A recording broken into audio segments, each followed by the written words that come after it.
खैर दोस्तों, मैं हूं दिनेश के वोरा। आप सबका स्वागत है न्यूज टाइम के ऊपर।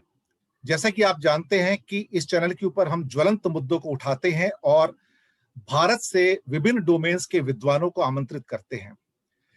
आज उसी ज्वलंत कड़ी के अंदर हमारे साथ हैं चौधरी पुष्पेंद्र सिंह जी। सर, स्वागत है आपका। जी धन्यवाद धन्यवाद साहब। चौधरी पुष्पेंद्र सिंह जी अध्यक्ष हैं किसान शक्ति संघ के, और किसानों का जो आंदोलन चल रहा है उसमें एक अग्रणीय भूमिका निभा रहे हैं। किसान आंदोलन का रुख क्या होगा, ये कहां पहुंचेगा, उसके बारे में आज हमने उनसे बात करनी है। हमारा सौभाग्य है कि आज हमारे सामने एक ऐसे नेता हैं, एक ऐसे शक्तिवान नेता हैं जिनके विचार आज भारत के विभिन्न मंचों से सुने जा रहे हैं और कहीं ना कहीं उनका अनुसरण भी हो रहा है। पुष्पेंद्र सिंह जी, 100 दिन पूरे हो गए। सबसे पहले इस आंदोलन को इस दूरी तक ले जाने के लिए आपका अभिनंदन। और आप जैसे बहुत सारे जो नेता हैं, राकेश टिकैत जी और बहुत नेता, मैं सबके नाम नहीं ले पाऊंगा, आपका अभिनंदन और आपका स्वागत है। पहली टिप्पणी आपकी, इसके आगे कहां जाएंगे?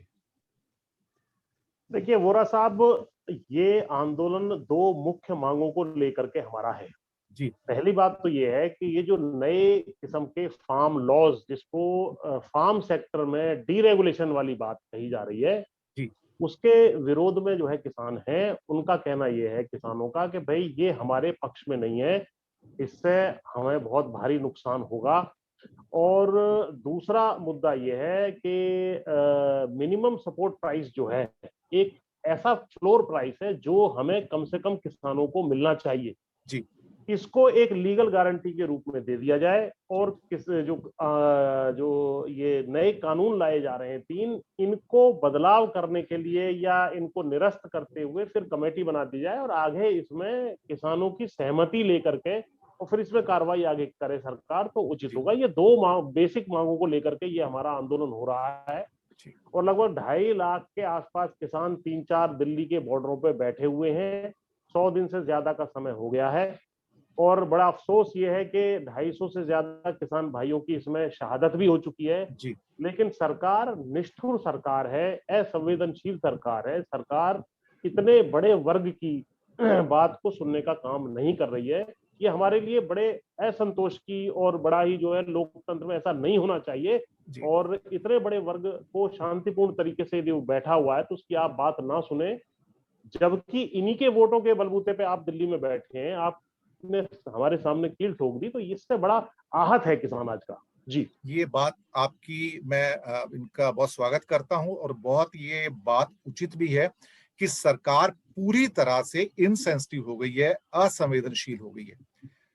पर ये सरकार अभी असंवेदनशील नहीं हुई है, इसकी हठ धर्मिता बहुत सारे मुद्दों पर पिछले कई सालों में हमने देखी है, जहां पे ये बिना किसी कंसल्टेशन के, बिना किसी से विचार विमर्श किए ये सब करते हैं।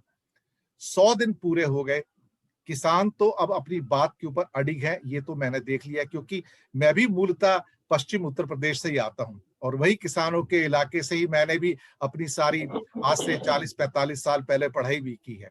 तो मुझे पता है कि किसानी क्या होती है और उनका दर्द क्या होता है। अब इसके बाद अगला प्रोग्राम क्या होगा और किस ढंग से सरकार को चोट पहुंचाई जाए ताकि किसान आंदोलन अपनी मांगे मनवा सके? देखिए, इस प्रश्न से पहले मैं आपके दर्शकों के लिए, क्योंकि आपका चैनल भी काफी लोग देखते हैं, उनको ये स्पष्ट होना चाहिए कि इन कानूनों में जो काला क्या है, ये बार बार प्रश्न उठता है। इस विषय में जो है, इस विषय में थोड़ा सा आपके दर्शकों तक भी बात पहुंच जाएगी। पहुंचाइए पहुंचाइए। सबसे पहले ये जो कानून लाए जा रहे हैं, ये पश्चिम के जो देश हैं, जो यूरोप है, अमेरिका है, इस तरह के कुछ कानून वहां लाए गए थे।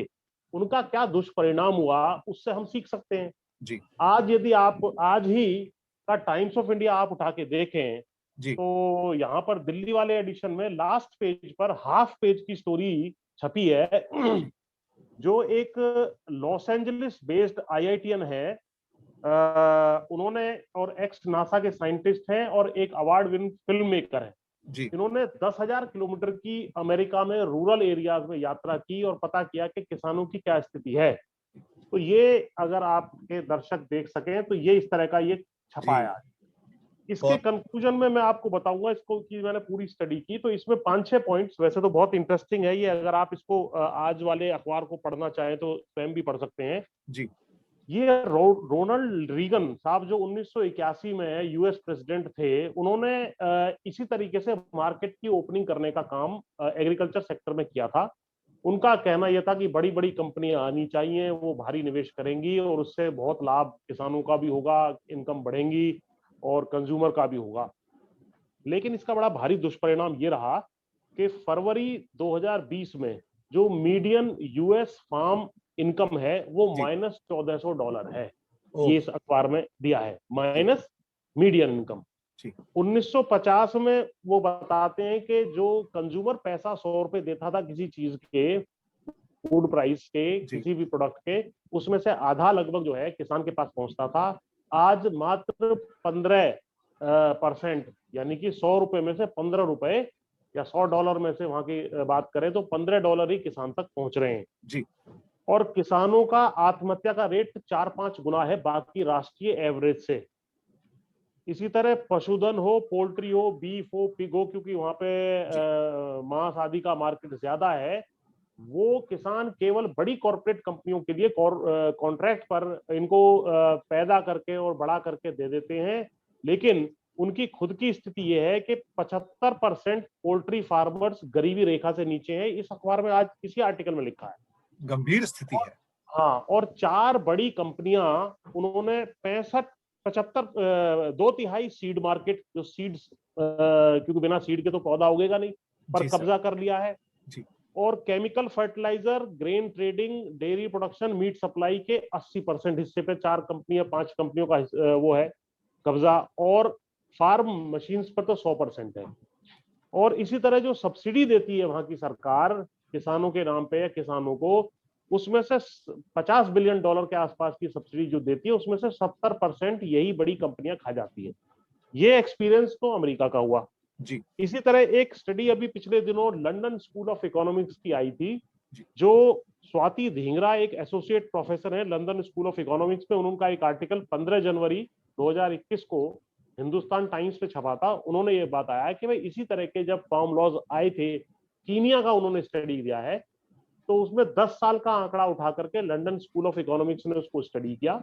उससे ये पता लगा कि उस एक्सपीरियंस है या ओपनिंग ऑफ मार्केट्स की वजह से किसानों की आय वहां घटी, और इसमें जो वर्ड यूज किया है, उनको अपने बर्तन भांडे बेचने पड़े तब जाके उनको काम चला। ये लिखा है, they sold household assets to maintain their day to day consumption. एक तीसरा फिर एग्जाम्पल हमारे खुद के देश का है। इस विषय में यूनिवर्सिटी ऑफ पेंसिल्वेनिया ने एक study local research institutes Bihar, Orissa और पंजाब के, इनके साथ मिलकर की थी। ये 3 राज्यों की स्टडी की थी कि पंजाब में फुल्ली रेगुलेटेड है, यानी मंडियां हैं, मंडियों के माध्यम से प्रोडक्शन आपका गेहूं धान बिकता है, एमएसपी के ऊपर मोस्टली बिकता है, यानी फुल्ली रेगुलेटेड मार्केट है। वहां क्या हुआ, बिहार में 2006 में मंडी एक्ट समाप्त कर दिया गया था और बिल्कुल मार्केट को ओपन कर दिया गया था कि कोई भी आए सीधा किसान से खरीद सकता है, कोई मंडी वहां व्यवस्था है नहीं। बिहार की बर्बादी सबके सामने है जी। और उड़ीसा में मिक्स्ड मार्केट्स हैं, यानी दोनों तरह के मॉडल हैं। तो ये यूनिवर्सिटी ऑफ पेंसिल्वेनिया की स्टडी जो 19 दिसंबर 2020 को हिंदुस्तान टाइम्स में छपी है, उसमें बताया गया है कि पंजाब के मुकाबले ये बाकी राज्यों में 30% कम फसलों के दाम मिलते हैं जी। तो ये सारी चीजें जब स्टडी आप करें, इससे ये पता लगता है, क्योंकि आपके काफी शहर के बैठे हुए आपके दर्शक हैं, उनको समझ में आना चाहिए कि किसान नाहक ही बगैर किसी मतलब के इतना बड़ा एजिटेशन नहीं कर रहे हैं। इसका परिणाम किसान को तो भुगतना ही भुगतना पड़ेगा। इसमें अर्बन कंज्यूमर को भी महंगे उत्पाद खरीदने होंगे, यानी आप महंगा खरीदेंगे, आप महंगा खरीद के मारे जाएंगे और हम सस्ता बेच के मारे जाएंगे। तो ये है, इस वजह से हम चाहते हैं इन तीनों लॉज को स्क्रैप किया जाए, दोबारा ड्राइंग बोर्ड पे बैठे और मिनिमम सपोर्ट प्राइस की गारंटी कम से कम हम लोगों को मिल जाए कि इससे नीचे कोई प्राइवेट सेक्टर, गवर्नमेंट कोई ना खरीदे। ये 2 मेन मुद्दे हैं जिनको लेकर के हम चल रहे हैं जी। ये बिल्कुल इंपॉर्टेंट बात कही चौधरी साहब ने कि बिहार का एग्जाम्पल हमारे सामने है, जहां दूसरे प्रदेशों में 1800, 2000 उससे ज्यादा में धान खरीदा जाता है, वहां पे वो अपना धान 800 रुपए के ऊपर बेचने के लिए मजबूर हो रहे हैं क्योंकि कोई खरीदने वाला नहीं है। और शायद आज के ही पेपर में एक लंबी चेन आई हुई है कि कैसे एक लंबी चेन के द्वारा उस उत्पादक यानी कि कृषक को, किसान को ट्रेडर तक पहुंचने के लिए बीच में 5-6 एक स्लैब्स आ जाते हैं, जो उसमें क्या कहा जाए, उसको जो भी नाम देना चाहे आप, हाँ हाँ, तब कहीं बिचौली जाकर आ जाती है। बेचारा अपना सामान 800 रुपए में बेच पाता है। इस दुर्दशा को देखते हुए भी भारत सरकार को ये फैक्ट्स पता है, उनके ऑफिसर्स को पता है, मंत्रियों को पता है, उसके बावजूद वो भारत में एक फेल्ड एक्सपेरिमेंट को लाने की कोशिश कर रहे हैं और कहीं ना कहीं ऐसा लगता है कि वो एक कॉरपोरेट के हाथों थोड़ा सा एक खिलौना सा बन के खेल रहे हैं। चौधरी साहब, स्थितियां तो वास्तव में ही भयावह है, इसमें कोई शक वाली बात नहीं है। एमएसपी को सपोर्ट होना ही चाहिए, क्योंकि एमएसपी का सपोर्ट नहीं मिला तो किसान तो बैठे बैठे ही मर जाएगा। वो तो सदियों से त्रासदी झेल रहा है। जी जी। हम ये समझते हैं कि हमारा चैनल भी आपको सपोर्ट करता है, युवाओं को भी सपोर्ट करता है। अभी हमने युवाओं के हल्ला बोल को भी लेके आए थे, उनको भी हमने रिप्रेजेंट किया है। हमारा मकसद ये है कि जो असली समस्या है लोगों तक पहुंचे, लोग समझ सके कि मूल जड़ किसके अंदर एक्चुअली देखा जाए। चौधरी साहब, अभी 100 दिन हो गए और ये थमने वाला नहीं है, लेकिन कहीं ना कहीं एक राजनीतिक सपोर्ट चाहिए होगी अगर और लंबा सस्टेन करना है। आप हमेशा वोट की चोट की बात करते हैं जी जी जी जी। और वो वोट की चोट, अभी हमारे पंचायत इलेक्शन आ रहे हैं, खासतौर से उत्तर प्रदेश, पश्चिमी उत्तर प्रदेश के अंदर खासतौर से आ रहे हैं, जी बाकी बंगाल, असम और 5 राज्यों में भी हैं। क्या भूमिका होगी भारतीय किसान यूनियन की और आपके शक्ति संघ की, कि किस ढंग से आप एक राजनीतिक परिवर्तन इसके द्वारा ले आएंगे? देखिए वोरा साहब, ये बहुत ही महत्वपूर्ण मुद्दा है। जब कोई सरकार संवेदनशील ना हो, आपकी बात ना सुने, और 100 करोड़ किसान मजदूर इस देश में बसते हैं जी, और उनकी वोटों के बिना कोई सरकार बन नहीं सकती। 300 से ज्यादा सीटें जो उनको मिली हैं, ये हमारी वोटों के बलबूते पे मिली हैं, बिल्कुल। फिर भी ये हमारी बात नहीं सुन रहे। तो अब हमारे पास लोकतंत्र में आंदोलन तो बहुत लंबा कर लिया, इतना लंबा। आप तो बहुत सीनियर है मुझसे, आपको पता होगा कि इतने दिनों तक 2.5 लाख आदमी दिल्ली घेरे पड़े रहे, उसके बावजूद भी सरकार ना सुने। इतना लंबा आंदोलन किसी भी वर्ग का आज तक देश में नहीं हुआ है जी, कि भाई पड़े ही रहे, कंटिन्यूटी में चले। इमरजेंसी में भी आंदोलन चले थे, लेकिन वो होते थे और फिर रुक जाते थे, फिर चलते थे, ऐसे कई साल तक चलते रहे। लेकिन एक स्थान पर लोग बैठे रहे और 250 से ज्यादा लोग मर जाएं, ऐसा नहीं हुआ। तो बिल्कुल। अब हमारे पास अगला स्टेप लोकतंत्र में एक ही बचता है, क्योंकि हमने आपको बिठाया है, अपने हक में बिठाया था, अपने हमारे हक में आप काम करेंगे ये सोच के बिठाया था, और आप हमारे हक में काम नहीं कर रहे हैं। तो हम आपको वोट के माध्यम से हटाने का अधिकार हमारा है कि हम अब से लेकर 2024 में, इनको लगता है कि 300 सीटें मिल गई हैं, सील बंद लिफाफे पे मिल गई हैं, अब हमें किसी की कोई सुनवाई करने की आवश्यकता नहीं है। लोकतंत्र ऐसे नहीं चलता है, लोक राज लोक लाज से चलता है।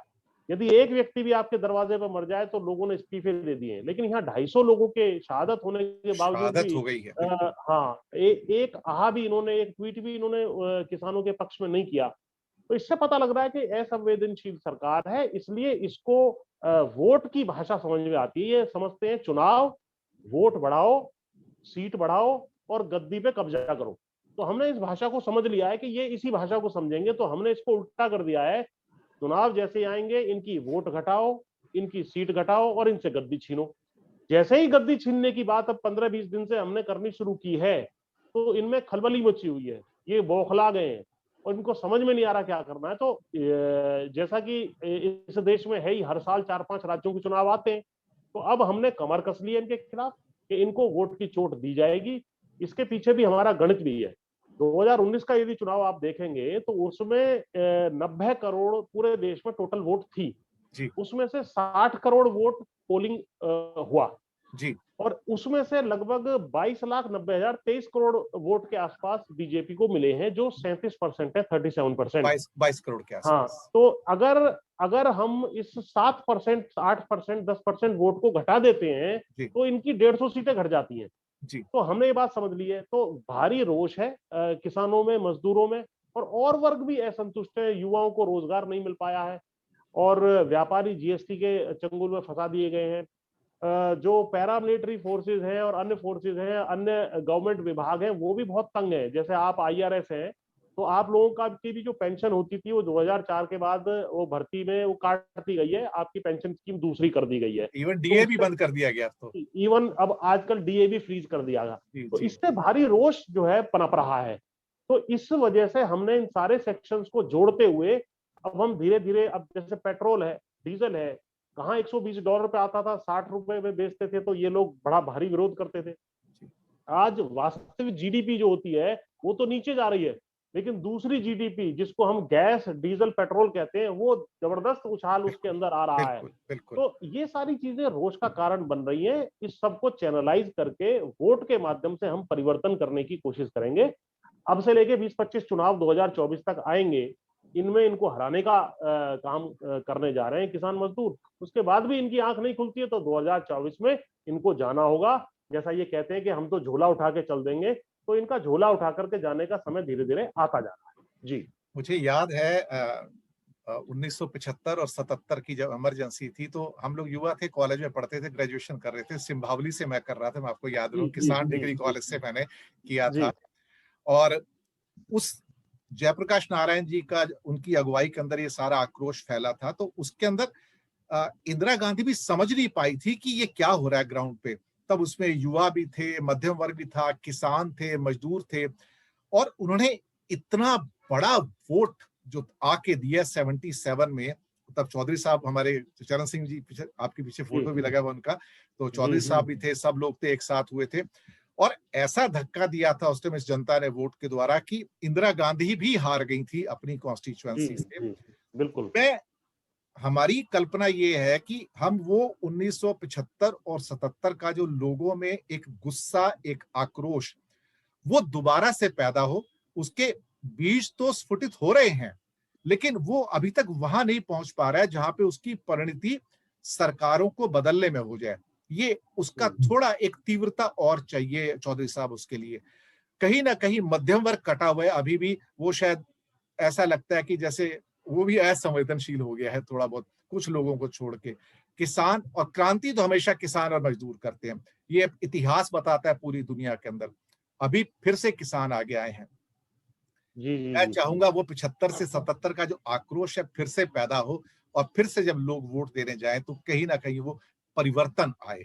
ये परिवर्तन हम देखना चाहते हैं सर। जी। इसमें मैं मध्यम वर्ग के विषय में बता दूं कि मैं अभी 2-3 दिन पहले वहाँ मुझे गाजीपुर धरने पर एक व्यक्ति मिले। उन्होंने बताया कि उनकी बेटी किसी बड़ी आईटी फर्म में एचआर का काम देखती है, यानी जो भर्ती वाला डिपार्टमेंट होता है। जी उसने बताया कि जो हम फ्रेशर्स को लेते थे अच्छे इंस्टीट्यूशन से, वो हम 2-3 साल 4 साल पहले तक लगभग 40-40 लाख रुपए के पैकेज पे लेते थे। जी अब उन्हीं इंस्टीट्यूट के बच्चे 10-10 लाख के, 8-8 लाख के पैकेज पर भी मारे मारे घूम रहे हैं कि भाई हमारी कहीं ना कहीं भर्ती कर लो, हमें हम 10 लाख रुपए में भी तैयार है, इस मतलब ईयरली पैकेज पर। तो जो 40 लाख रुपए के पैकेज पर भी जाते थे वो इतना घट गए। मध्यम वर्ग की तनख्वाहें नहीं बढ़ी हैं। जब से नोटबंदी हुई है और जीडीपी को झटका लग रहा है, मध्यम वर्ग के की कमर महंगी गैस से, महंगी डीजल पेट्रोल से टूट चुकी है। और व्हाट्सएप पर और फेसबुक पर और बाकी सोशल मीडिया पे आप ये गुस्सा देख सकते हैं। और जो मेन मीडिया है वो कहीं ना कहीं गवर्नमेंट के शिकंजे में है, और आप जैसे व्यक्तियों के माध्यम से ही सच्चाई देश में जा रही है। तो ये सोशल मीडिया का जमाना है। उस टाइम इमरजेंसी के टाइम सोशल मीडिया नहीं था, उस वक्त भी इतनी बड़ी क्रांति हो गई थी। तो सरकार को समझना होगा। अभी पिछले दिनों में आपको एक बहुत आश्चर्यजनक स्टैटिस्टिक्स बता देता हूं, क्योंकि जी आप आईआरएस से भी जुड़े हुए हैं, जी। जुड़े वहां से रिटायर हुए। आज की तारीख में डी सुब्बा राव साहब का, जो पूर्व आरबीआई के गवर्नर है, जी उनका अभी 15-20 दिन पहले एक आर्टिकल छपा था टाइम्स ऑफ इंडिया में, जिसमें उन्होंने ये बताया था कि जीडीपी का, हमारे देश का जो कर्जा है वो जीडीपी का 90% हो गया है। हो गया सर। तो ये सस्टेनेबल नहीं है।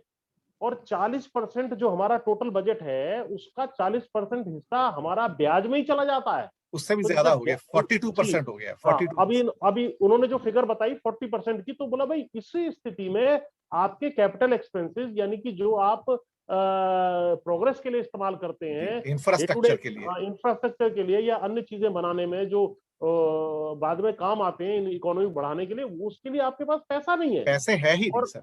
और इसमें अभी मैं चिदम्बरम साहब का आर्टिकल इस हफ्ते या पिछले पिछले हफ्ते आया था। उन्होंने बताया था कि जो पिछले साल का बजट है रिवाइज्ड एस्टिमेट वो 34.5 लाख करोड़ रुपए का था। जी 34.5 लाख करोड़ रुपए में से 18.5 लाख करोड़ रुपए उधार थे, उधार है, कर्जा था। लोन का है, लोन का तो है। यानी कि जिसको गांव में आप कह रहे हैं कि आप उधार ले लेके घी पी रहे हैं और कच्चा तेल सस्ता आ रहा है, उसमें 20-22 लाख करोड़ रुपए आपने अतिरिक्त कमाए पिछले सरकार के मुकाबले, वो भी आप खा पी के बराबर कर गए। मैं आपको एक तथ्य ऐड कर दूं इसके अंदर, क्योंकि जी मैं तो रेवेन्यू से ताल्लुक रखा है हाँ मेरा, हाँ जी जी जी कि आज भारत के बजट में 19.9% जो टैक्स आता है वो सेस का और सरचार्ज का आता है सर, यानी कि हाँ टैक्स के ऊपर जो टैक्स लगता है उसका है। हाँ, इसको और लगभग 20% टैक्स जो है including the dividend and corporate tax on petroleum, ये डीजल, पेट्रोल और एलपीजी बाकी चीजों से आता है। आप सोचिए कि भारत में ये परिस्थिति कभी नहीं आई कि जहां टोटल रेवेन्यू का 40% सर, 40% सिर्फ सेस और पेट्रोल से आए और बाकी 60% के अंदर आपका 10% नॉन टैक्स रेवेन्यू है। तो यानी कि टोटल रेवेन्यू का सिर्फ 50% टैक्स आ रहा है आपका, जिसे आप डायरेक्ट टैक्स और इनडायरेक्ट टैक्स यानी कि कस्टम्स ड्यूटी, एक्साइज ड्यूटी, इसके अलावा जीएसटी और डायरेक्ट में कॉर्पोरेट और इनकम टैक्स। ये हालात भारत में चौधरी साहब कभी पैदा नहीं हुए थे। हमारे टैक्स रेवेन्यू हमेशा टोटल रेवेन्यू का 80 से 90% रहा है। ये पहली बार ऐसा हुआ है कि हम डाउन होके 50% पे हुए हैं और कोई इन तथ्यों की ओर ध्यान नहीं देता है। इसमें एक मुद्दा मैं और ऐड करना चाहता हूं, जो सेस वाली बात आपने उठाई, जी वो भी राज्य सरकारों के रेवेन्यू के साथ खिलवाड़ हो रहा है, उनके साथ चीटिंग हो रही है। सर, वो कट जो जाता है वो। पैसा जो पैसा डायरेक्ट आता है वो 42%, 41% जो बिल्कुल। फाइनेंस कमीशन की रिपोर्ट है जी उसके अनुसार बांटना पड़ता है। यानी यदि 100 रुपए आए डायरेक्ट टैक्सेस, इनडायरेक्ट टैक्सेस, अन्य बिल्कुल टैक्सेस से, तो उसमें से 40-41 रुपए राज्य सरकारों को देने होंगे। तो इन्होंने क्या फार्मूला अपनाया है कि वो ना देने पड़े, इस वजह से उन्होंने इसको सेस के रूप में लेना शुरू किया है। जी और सेस वाला जो होता है वो राज्य सरकारों के साथ बांटना नहीं पड़ता। यानी कि जी आपके दर्शकों के सिंप्लीफिकेशन के लिए बताऊं, इन्होंने दो दो जेबें बना दी है कुर्ते में। एक जेब में डायरेक्ट टैक्स जा रहा है और सेस के रूप में दूसरे जेब में ज्यादा पैसा डाल देते हैं, क्योंकि दूसरे जेब के बिल्कुल पैसे बिल्कुल। राज्य सरकार के साथ इनको शेयर नहीं करने पड़ते, वो तो खाई गए। जी डीजल पेट्रोल पे एक्साइज ड्यूटी जो 30-35 रुपए का आजकल डीजल और पेट्रोल आ रहा है, उसकी कॉस्टिंग जो पड़ रही है पेट्रोल पंप के ऊपर, और वो आपको यानी उपभोक्ता को 100 रुपए, 90 रुपए, क्योंकि बॉम्बे में आप बैठे हैं, बॉम्बे में सबसे महंगा है। तो 98 ये रुपीज है स्थिति सर, देश में हो गई है जी, ये 98 स्थिति रुपीज हो है। गई है, ये स्थिति हो गई है। तो कहीं ना कहीं मिडिल क्लास परेशान तो है, और मुझे लग रहा है कि जो रोजगार 2 करोड़ इन्होंने हर साल देने का वायदा किया था वो पूरा नहीं हुआ, और मिडिल क्लास के जो सपने थे कि भाई देश की इकोनॉमी बूम करेगी, वो सब चीजें पूरी नहीं हुई है। एक रोष बना हुआ है और ये कहीं ना कहीं चुनावों में परिलक्षित होगा। बिल्कुल, मैं आपकी बातों से बिल्कुल सहमत हूँ और इकॉनमी वैसे ही खोखली हो चुकी है। पैसा सरकार के पास है नहीं और उसका खामियाजा मिडिल क्लास और भारत के 135 करोड़ लोगों को भुगतना पड़ रहा है। मैं इस प्रोग्राम को वाइंड अप करूंगा और जाने से पहले एक आखिरी टिप्पणी, कोई भी आप अगर कोई बात रह गई हो तो चौधरी साहब वो आप कहना चाहें तो कोई संदेश देना चाहें, जरूर दीजिए। देखिए, अब तो जनता के उठ खड़े होने का वक्त आ गया है, जी और जो खाक नशीन यानी जो मिट्टी में बैठे हुए हैं, जो किसान बैठे हुए हैं, उनके लिए फैज अहमद फैज साहब की एक 4 लाइनें जरूर सुनाना जरूर चाहूंगा। सुनाइए सर, हम इंतजार कर रहे थे उसका। ए खाक नशीनों उठ बैठो, वो वक्त करीब आ पहुंचा है, जब तख्त गिराए जाएंगे, जब ताज उछाले जाएंगे, कटते भी चलो बढ़ते भी चलो, बाजू भी बहुत है सर भी बहुत, चलते भी चलो के अब डेरे मंजिल पे ही डाले जाएंगे, ए खाक नशीनों उठ बैठो, वो वक्त करीब आ पहुंचा है। जी सही कहा आपने। दरअसल कितने सिकंदर आए और कितने सिकंदर चले गए। वक्त का बादशाह कोई नहीं बन पाया, बादशाह तो वक्त ही है, उस वक्त के सामने कोई नहीं टिका। भारत में भी एक से एक महान राजा आए, फिर हमारे प्रधानमंत्री भी आए, तो वक्त किसी के साथ नहीं रहता, वक्त किसी के साथ नहीं टिकता। हमें खुशी है कि आज चौधरी पुष्पेंद्र जी हमारे साथ आए और बहुत ही महत्वपूर्ण बातें हमारे दर्शक मित्रों को बताई। चौधरी साहब, आपका तहे दिल से हाथ जोड़ के धन्यवाद कि आपने अपना कीमती वक्त धन्यवाद। निकाला, आप न्यूज टाइम पे आए और हमें पूरी उम्मीद है कि हमारे दर्शकों को आपके विचारों से जरूर एक नई रोशनी मिलेगी, एक नया प्रकाश मिलेगा, उन्हें आगे बढ़ने की प्रेरणा मिलेगी। आ, हम आपके साथ हैं, आपके कॉज के साथ हैं, आपके जो खास तौर से जो आंदोलन है उसका हम भी समर्थन करते हैं, हमारा चैनल भी समर्थन करता है। हम देश के साथ हैं, देश की समस्याओं को सुलझाने के साथ में, शांति के साथ, क्योंकि हम बुद्धा का देश है, महावीर का देश है, गांधी का देश है।